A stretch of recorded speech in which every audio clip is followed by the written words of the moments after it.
Dans On décrypte le monde, on va parler de la rencontre Biden-Poutine qui a eu lieu à Genève en milieu de semaine. Nous sommes en compagnie de monsieur Alexander Zezulin, ministre conseiller de l'ambassade de Russie à Paris, donc numéro 2 de l'ambassade. Bonjour monsieur le ministre conseiller. Bonjour. Nombre de commentateurs ont fait le rapprochement avec la rencontre Reagan-Gorbatchev des 19 et 20 novembre 1985 pour cette première rencontre Poutine-Biden. On était alors en pleine guerre froide. Que pensez-vous de cette comparaison ? Je ne sais pas, peut-être que ce n'est pas le cas de comparer ces deux événements, même si je peux vous dire il y a un lien. Pendant cette rencontre de M. Poutine et de M. Biden, une déclaration conjointe a été adoptée sur la stabilité stratégique. Ça porte sur deux points importants. Un point, c'est les deux présidents sont convenus d'entamer les consultations bilatérales dans le domaine de la stabilité stratégique, de la maîtrise des armements. Et le deuxième point, ils ont réaffirmé la soi-disant formule Reagan-Gorbatchev. C'est une formule qui dit, je vous cite, la guerre nucléaire ne peut pas être déclenchée parce que dans la guerre nucléaire, il ne peut pas être de vainqueur. Voilà. Absolument. Le président russe a affirmé que le sommet s'était tenu, je cite, dans une ambiance constructive laissant entrevoir des germes de confiance. Il y a une vraie perspective d'amélioration de la relation avec la Russie. J'ai un bon sentiment après la rencontre, a décrit Joe Biden.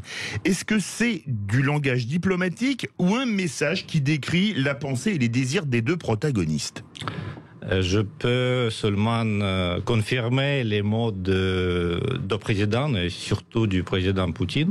Vraiment, il a constaté que les conversations avec M. Biden étaient dans une atmosphère constructive, voire très constructive.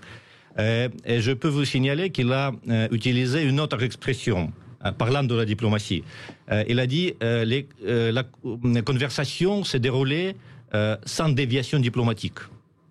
Ce n'est pas, à mon avis, un outrage à la diplomatie. Ça veut dire que le dialogue était direct, franc, en même temps respectueux, concret et axé sur les résultats.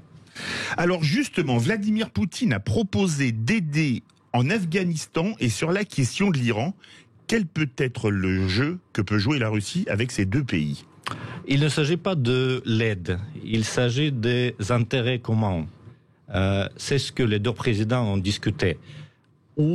Quels sont les domaines et les volets où la Russie et les États-Unis peuvent coopérer et peuvent rapprocher les positions. Alors justement, l'heure n'est pas aux embrassades, mais Poutine ne veut pas la guerre froide, a déclaré Biden. Quel est l'avenir des relations américano-russes ? C'est que le début, la guerre froide, personne ne la veut.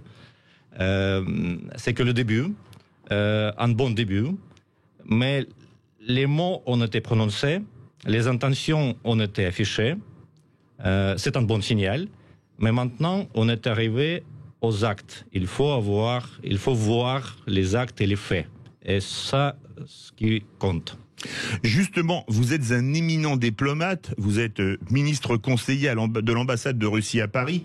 La diplomatie, c'est aussi des relations d'homme à homme, ou d'homme à femme, là c'est d'homme à homme entre Poutine et Biden, pardon. Quels étaient les rapports avec Trump par rapport à ceux avec Biden ? Mais les rapports personnels, c'est toujours important en diplomatie, et en tant que diplomate, je peux vous le dire. Pendant la crise épidémique, c'était difficile de travailler, même si on a trouvé les moyens techniques, mais quand même rien ne peut remplacer la conversation directe. En ce qui concerne les relations entre le président russe et le président Trump, notre président est toujours respectueux à ses homologues étrangers. Et c'était le cas de Trump et c'est le cas de Biden aussi. Dernière question, on a 45 secondes. Un des symboles de la Russie, c'est l'aigle bicéphale qui regarde vers l'Asie, vers l'Europe. Aujourd'hui, la Russie, elle regarde plus vers l'Occident ou vers la Chine ? La Russie regarde toujours vers deux côtés. C'est-à-dire vers l'Occident et vers la Chine. Oui. C'est un pays qui se veut un pays, on va dire... C'est un pays, c'est la géographie de la Russie et c'est l'âme de la Russie aussi. C'est pourquoi c'est symbole pour mon pays. De l'aigle bicéphale. Merci beaucoup, monsieur Alexander Zezulin, ministre conseiller de l'ambassade de Russie à Paris, donc numéro 2 de l'ambassade, d'être venu si tôt le matin en direct dans les studios de Sud Radio. Merci beaucoup et bonne chance, bon courage pour le match d'aujourd'hui. France-Hongrie. France-Hongrie. Eh bien, allez les Bleus. Allez les Bleus. Merci beaucoup. La Russie rappelle de très bons souvenirs à nos Bleus d'ailleurs, où ils ont gagné leur seconde Coupe du Monde. Merci à vous.